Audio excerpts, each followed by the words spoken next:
कि न्याय का हक मिलने तक हम लोग अड़े रहेंगे। नमस्कार, मैं मानसी पाठक आप सभी का स्वागत करती हूं हजारीबाग अपडेट्स में। और इस वक्त हम मौजूद हैं हजारीबाग के डिस्ट्रिक्ट चौक में, जहां पर कांग्रेस के कई वरिष्ठ नेता जो हैं संजय कुमार तिवारी जी, उनके द्वारा जो है 26 जनवरी से अनिश्चितकालीन धरना प्रदर्शन जारी है यहाँ डिस्ट्रिक्ट मोड़ में। यहाँ पर आप तस्वीरों के माध्यम से देखेंगे कि कई लोग जो हैं कांग्रेस पार्टी के यहाँ पर मौजूद हैं।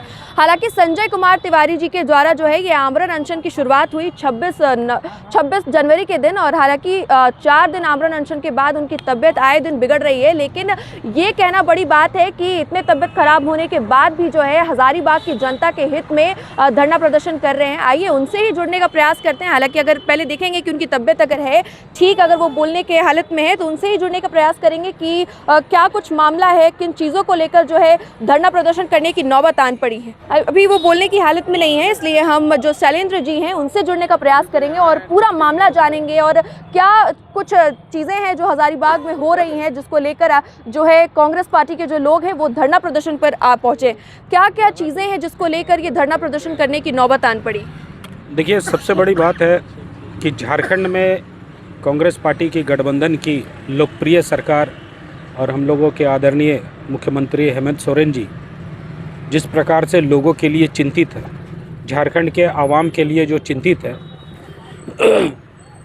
हम लोग ये देख रहे हैं कि कुछ लोग, जो कुछ अधिकारी हजारीबाग ज़िले में जब से आए, मनमाने ढंग से वे लोग काम कर रहे हैं और हमारे लोकप्रिय सरकार को बदनाम करने का उन्होंने एक तरह से बोला जाए तो टेंडर ले रखा है।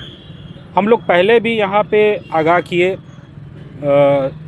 उच्च अधिकारियों को कि शहर में अफीम और चरस का तस्करी हो रहा है। लोग, जो नई पीढ़ियां हैं वो बिल्कुल बर्बाद हो रही है। जो यहाँ के अभिभावक लोग हैं वो दर दर की ठोकरें खा रहे हैं, डॉक्टरों के पास जाके रो रहे हैं कि मेरा बच्चा को बचा लो।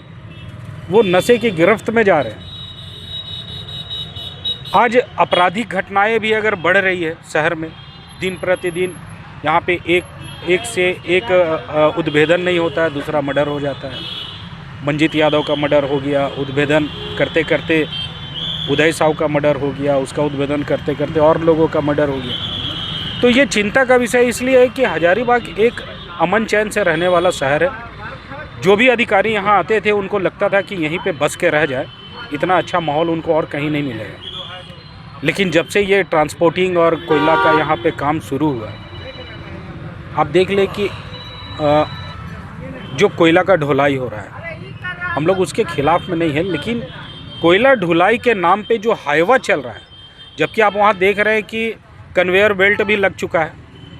बीच में कन्वेयर बेल्ट में आग लगा, हम तो समझते हैं कि लगा नहीं, लगाया गया ताकि जो हाईवा का परिचालन हो वो ज़्यादा से ज़्यादा हो। और हाईवा की चपेट में आप लोग भी आए दिन अपने न्यूज़ में चलाते हैं कि हाईवा की चपेट में आके गर्भवती महिला की मौत, हाईवा की चपेट में आके बच्चों की मौत, महिला की मौत, कोई परिवार जा रहा है उसकी मौत। और उसका क्या होता है, उसको समझा बुझा कर 10-20 हज़ार जो ट्रांसपोर्टर है उसके माध्यम से उसको एक मुआवजा के तौर पे दिला के और मामला को ठंडे बस्ते में डाल दिया जाता है। मांग हमारी यही है, 5 सूत्री हम लोग मांग किए कि जो हाईवा का परिचालन है वो पब्लिक कंसर्निंग रोड से बंद हो, तत्काल उसे बंद किया जाए। लोगों को जीने का अधिकार है। आप देखिए, जहाँ पे बिरहोर लोग रहते हैं, जहाँ पे हम लोग पहले जानते थे कि बड़का गांव से जो ताज़ा सब्जी आती थी, लोग बड़का गांव के नाम पे टूट पड़ते थे सब्जी खरीदने के लिए। आज वहाँ का सब्जी भी इतना दूषित हो गया है कि बड़का गांव के नाम पे वहाँ के किसानों की सब्जी बढ़िया से बिक नहीं पा रही है। ये सब चिंता का विषय है। और ये सारे प्रशासनिक अधिकारी अगर चाहें मन बना लें तो हम समझते हैं कि 2 दिन नहीं लगेगा कि हजारीबाग में ये आपराधिक घटनाएं रुकने में, 2 दिन नहीं लगेगा अवैध लॉटरी बिकने में, और चंद ही में बंद हो जाएगा यहाँ जो अफीम चरस गांजा जो बिक रहा है, ये सब रुकने में। तो हमारी मांगे हैं कि इन सब बातों पर पहल करके प्रशासन को तत्काली किया जाए। दूसरा कि जो यहाँ पे सरकारी निजी स्कूल और निजी अस्पताल जिस प्रकार से मनमाने ढंग से लूट रहे हैं, अभी आप देख लीजिए कि निजी स्कूलों में रीएडमिशन के नाम पे पैसे लिए जाते हैं। एक डिसाइडेड एक किताब दुकान का लिस्ट दिया जाता है कि इसी दुकान से ही आपको किताब खरीदना है। ये कहीं ना कहीं अभिभावक और जो बच्चों को पढ़ाने के लिए बहुत उम्मीद से जाते हैं उसका दोहन हो रहा है। तो ये सब चीज़ों पे भी अंकुश लगना चाहिए। तो ये जो बड़े बड़े घोटाले इस टाइप के हो रहे हैं उसके खिलाफ में हमारी आप देखे होंगे कि हमारा जो पोस्टर है उसमें लिखा हुआ है कि हमारे गठबंधन सरकार के लोकप्रिय मुख्यमंत्री को बदनाम करने का इन्होंने जो टेंडर ले रखा है ये कतई हम कांग्रेसी बर्दाश्त नहीं करेंगे। झारखंड में हमारी सरकार बहुत अच्छे से चल रही है और सभी लोगों के लिए वो चिंतित है। हमारा काम है कि यहाँ जो प्रशासनिक अधिकारी हैं उनके कान में अगर ये बातें नहीं जा रही हैं तो अच्छा से जान जाए कि ये आपराधिक घटनाएं हजारीबाग में उनको रोकनी होगी और अगर वो रोकने में अक्षम है, अगर वो नहीं रोक पाते तो उन्हें लिख के कह देना चाहिए कि हमसे ये काम नहीं हो पा रहा। अच्छा शैलेंद्र जी, आपसे सवाल ये होगा कि झारखंड में सरकार भी आपकी है, आपका कहना है कि हजारीबाग में जितने भी अपराध हो रहे हैं ये सभी जो है झारखंड में सरकार भी आपकी है, तो ये मांगे जो आप कर रहे हैं वो किनसे कर रहे हैं? देखिए, अधिकारी को क्यों भेजा जाता है? झारखंड में सरकार हमारी, हमने कहा, और लोकप्रिय सरकार है और बहुत अच्छे तरीके से चल रही है। अधिकारियों को क्यों भेजा जाता है कि अगर नीचे में किसी तरह की कुछ गड़बड़ी हो रही है तो आप उसको तत्काल रोके, ना कि आप उसको पर्दा डाल के और अपना मनमाने तरीके से आप काम करें।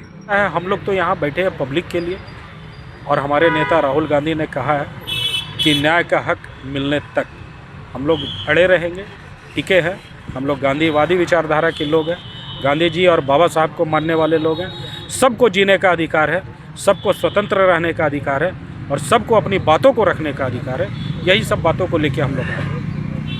बहुत बहुत धन्यवाद आपका। तो ये आप सुन रहे थे शैलेंद्र जी जो कि कांग्रेस पार्टी के वरिष्ठ नेता हैं, और बता दें कि जो ये सभी जो हजारीबाग में आए दिन अपराध हो रहे हैं, हजारीबाग में जितनी भी आपराधिक घटनाएं हो रहे हैं उसे रोकने के लिए, और आए दिन जो स्कूल में फीस बढ़ जाती है, आए दिन हॉस्पिटल में जो है कोई भी पेशेंट इलाज करवाने जाता है तो उसे भारी पैसे की मांग की जाती है, इन सभी चीज़ों को रोकने के लिए जो ये आमरण अनशन पे बैठे हैं संजय तिवारी जी के साथ जो है कांग्रेस पार्टी के अन्य लोग, इसमें आगे क्या कुछ जिला प्रशासन पहल करती है ये देखना लाजमी होगा। फिलहाल इस वीडियो के लिए इतना ही। धन्यवाद।